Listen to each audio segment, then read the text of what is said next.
Have you ever had the craving for the unique recipe of tar, dead animal preservations, nail polish remover, candle wax, rubber cement, and thousands of other potentially poisonous or toxic ingredients? And I forgot oil on it. Personally, I prefer pizza, ice cream, or Chinese food. However, 24.8 million men and 21.1 million women beg to differ. Although they wouldn't be eating this recipe, simply inhaling it does a lot more damage than the typical freshman 15 ever would. Today, cigarette smoking continues to be one of the most severe physical, economical, and societal problems facing us today. The worst thing about it, it's 100% preventable. Think about it.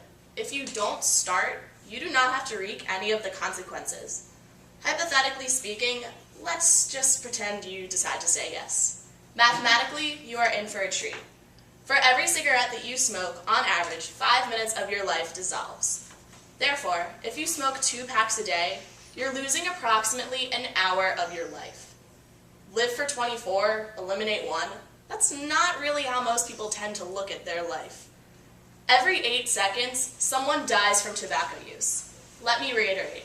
Since I've started my speech, almost half of this class has died from tobacco use and smoking-related diseases. Well, let's talk more about this whole disease thing. See, there's this disease, I'm not really sure if you've heard about it, it's kind of a big deal, it's called cancer. Apparently at Penn State, we like to dance for 46 hours in a sweaty gymnasium and hold cans on street corners in below freezing weather in a hope to cure it. If you truly bleed blue and white, you would take into consideration that lung cancer is the leading cause of cancer death and that cigarette smoking causes most of these deaths. Other types of cancer also include mouth and cervical cancer, both of which can be created from cigarettes. Also, put into the fact that smoking is the single largest preventable cause of disease and premature death. Well, if you're really for the kids, you wouldn't really want these premature health risks to your child all because you wanted to inhale whale vomit. Essentially, would you really want to leave the BJC mid-thon weekend devoted to raising money for a cure for cancer in order to smoke a cigarette, which makes you more likely to have cancer? Seems a little bit fishy to me. Still on the subject of cancer centers around a personal story that is near and dear to my heart. Today, I consider myself lucky that I still have 3 grandparents who are living and borderline functioning.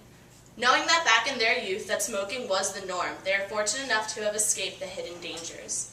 Unfortunately, my grandfather, Papa Carl, was not. He died of lung cancer because of a cigarette addiction before I ever got the chance to meet him.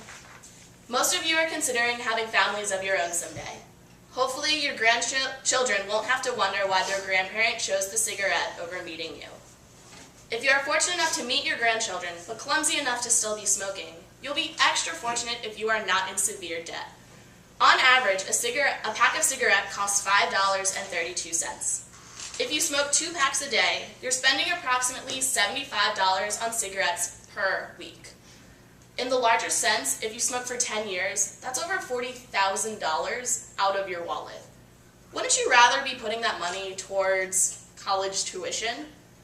On average, 10 million cigarettes are sold every minute. The industry does not care about the rising prices or the damage it'll do to you because they know that you're addicted and will exploit that. As a college student facing the aftermath of Corbeil's budget cuts, shouldn't you be watching your wallet? Most of the spare change of mine either goes to additional Penn State apparel that I don't need or another trip to Kiwi. If you are fortunate enough to be able to grow money off of trees and can somehow afford this hobby, you might want to assign a portion of your spendings on improving your personal appearance. By smoking, you get to inhibit a complementary perfume. Well, an odor that makes your hair, clothes, and skin stink. In addition to paying for a perfume to counteract this stench, you would probably need a constant supply of Crest White Strips and Tic Tacs because now your teeth are yellow and your breath also reeks. It's already annoying enough to get ready in the morning.